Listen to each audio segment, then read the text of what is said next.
sisters. My wife is upset with me, unhappy. How do I know? She won't tell me. It's a little chillier in the house. I ask her how she is, she says fine. I ask her if there's anything wrong, she says nothing. Now I ask you, is that any way to act?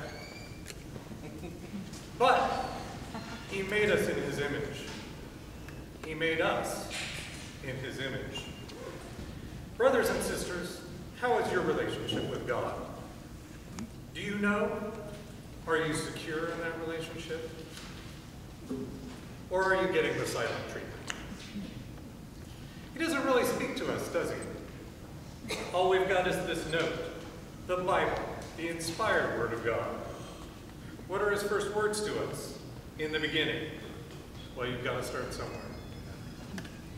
In the beginning, it's always evident, isn't it? The little clues, the way she never really told me what bothered her. Just gave me the stony eye until I figured it out. In the beginning tells the whole story, and maybe it's our fault. He's omnipotent.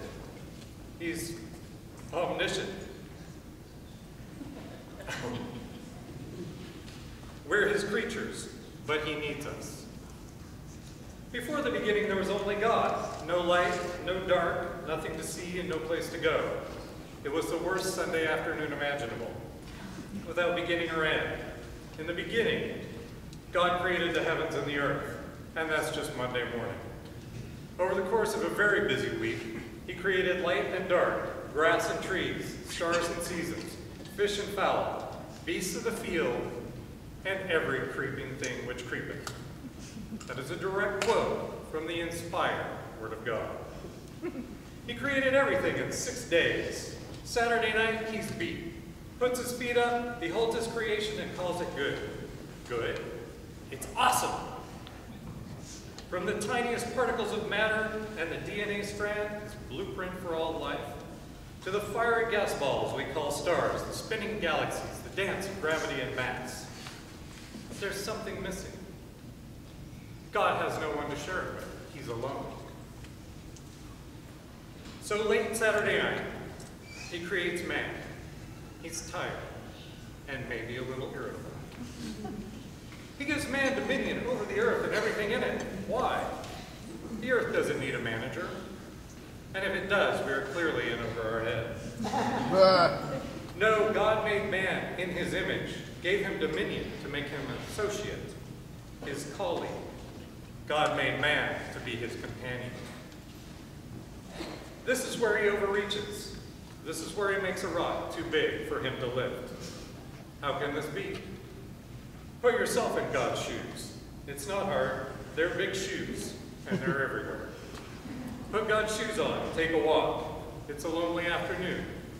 For company, draw a stick figure. Make it talk to you. Have a conversation. Are you less lonely now, or more? This is what you are to an all-powerful, all-knowing God. A stick figure, a puppet. Imagine, first thing this puppet says to you, I'm lonely. Your stick figure is dissatisfied with your company. How does that feel? It is in this frame of mind that God creates woman. You can tell yourself he made us in his image, but that's no comfort. And now, let us bow our heads for the silent treatment. Let me hear you say whatever. Whatever. Say it like you don't mean it.